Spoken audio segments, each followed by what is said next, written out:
नमस्कार। आप आवाज न्यूज देख रहे हैं या एनएसएन में इंडिया न्यूज देख रहे हैं। मेरा नाम है विवेक और आज हम बात करने वाले हैं बिहार की राजनीतिक पे। बिहार के राजनीतिक में किस प्रकार के पर्दे के पीछे खेल चल रही है उस पर बात करेंगे। आपको बताएंगे से किस प्रकार बिहार के चुनाव को देखकर चाहे वो गृह मंत्री हो या प्रधानमंत्री हो अपनी अपनी रणनीतियां बदल रहे हैं। अब कुछ दिन से ही देखा जा रहा है कि प्रधानमंत्री नरेंद्र मोदी की बिहार का दौरा बढ़ गया है। सप्ताह 2 सप्ताह में बिहार आना उनका हो ही जा रहा है। जैसे जैसे चुनाव नजदीक आ रहे हैं प्रधानमंत्री का आना समय दर समय कम होते जा रहे हैं। पहले देखा जा रहा था महीने 2 महीने 3 महीने हो जाते थे बिहार याद नहीं आता था, लेकिन प्रधानमंत्री नरेंद्र मोदी को अब बिहार याद आने लगा है। साथ ही गृह मंत्री कहाँ पीछे हटते, वो उनको भी बिहार याद आया। बिहार से जुड़े तमाम पत्रकारों और यूट्यूबरों को अपने डिनर पे बुला लिए और उस डिनर पे क्या चर्चा हुई होगी आप समझ सकते हैं। आखिर बिहार पे जो कंटेंट बनाते थे उन्हीं पत्रकारों और यूट्यूबर को क्यों बुलाया गया, ये सभी के मन में सवाल आ सकता है। उसी प्रकार मेरे भी मन में सवाल आया तो मैंने एनालिसिस किया कि सामने बिहार का चुनाव है, बिहार से रिलेटेड जो कंटेंट बनाते हैं उन्हीं को डिनर पे बुलाया गया है। इससे बात साफ हो जाता है कि बिहार में चुनाव है और उनके पक्ष के चीज़ें लोग दिखाए, उनके पक्ष में सारी बातें दिखाए, उनके पक्ष में सारी खबरें दिखाए, उनको मीडिया बनाए रहे ताकि जो वोट का समीकरण है वो बदल जाए।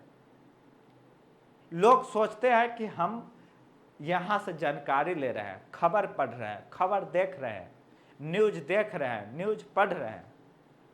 क्या आपको वो न्यूज मिलता है जो मिलना चाहिए?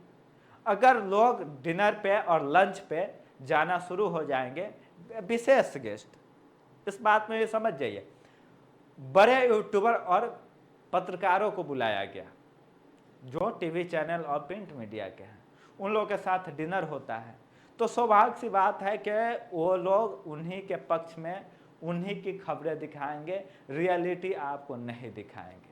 वो कहाँ मिलेगा? तो इसके लिए आप हमारे प्लेटफॉर्म से जुड़े। आज कोई नहीं दिखा रहा है कि बड़े पत्रकार और बड़े यूट्यूबर अमित शाह जी के यहाँ डिनर पे गए। क्यों? खबर आता है से हाँ बड़े पत्रकार और यूट्यूबर अमित शाह के यहाँ डिनर कर रहे हैं, लेकिन कुछ तस्वीरें सामने आती है, उसके बाद कुछ खबर नहीं बनता। लेकिन एक खबर वाली बात है, क्यों नहीं रवीश कुमार को बुला लिया गया?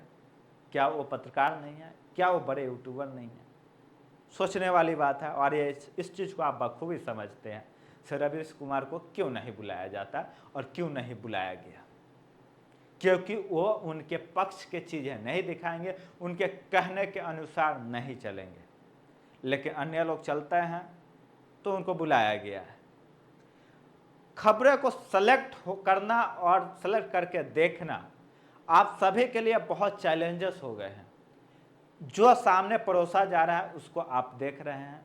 अब परोसा किसके द्वारा जा रहा है, ये चीज़ें किसी से छुपी नहीं है। ये तमाम चीज़ें चल रही थी से हाँ डिनर पे बुलाया गया है तो डिनर पे क्या बातें हुई होगी, क्या डील हुआ होगा। तो कुछ लोगों का एनालिसिस आया है। जैसे हम जब भी किसी चीज़ का एनालिसिस करते हैं हम लोग तो आपस में बात करते हैं, तो हमारे कुछ साथियों का कहना है कि कोई लिफाफा के लिए चला गया था, तो किसी के द्वारा लिफाफा बांटा जा रहा था तो सेलेक्ट कर करके बुला कर लिफाफा दिया गया। लिफाफे का मतलब समझ रहे हैं, ऐसे चुनावी दौर में लिफाफे का मतलब क्या होता है, चाहे वो वोट खरीदने से हो या पत्रकार खरीदने से या चैनल खरीदने से, इन तमाम जगहों लिफाफे का मतलब ही कमीशन या मोटी रकम देना होता है। अब बिहार का चुनाव है, आप सभी को सोचना है से मेरा जो वोट है वो किसके तरफ जाना चाहिए और किसी के इन्फ्लुएंस में हमें कैसे नहीं आना है, ये आप समझिएगा। इन तमाम जो चेहरे जो अमित शाह जी के साथ डिनर करते हुए नजर आए हैं, उन सभी से थोड़ा बचिए और उनको जो भी कंटेंट आपको परोस रहे हैं उस पर फिल्टर कीजिए और अपने ज़रूरत के हिसाब से ही उसको आप देखिए। जो ज़रूरत के हिसाब से नहीं है, जो आपको लग रहा है से हमें ये ज़बरदस्ती परोसा जा रहा है, तो उससे छुटकारा पाइए। उनके चैनल को अनसब्सक्राइब कीजिए। मैं खुलकर कह रहा हूँ कि ऐसे कंटेंट देने वालों को अनसब्सक्राइब करना चाहिए, क्योंकि अगर पत्रकारिता या देश के प्रति जो कंटेंट परोस रहे हैं, इन्फॉर्मेशन दे रहे हैं, वो लिफाफे के बदौलत अगर कंटेंट पहुंचने लगे, खबर पहुंचने लगे, न्यूज पढ़ने लगे लोग, तो निष्पक्षता खत्म हो जाएगी। और तमाम न्यूज चैनल और पत्रकारों पर आरोप लगता है कि किसी के द्वारा इनको गाइड किया जाता है, उनके द्वारा, उनकी खबरों द्वारा चलाई जाती है।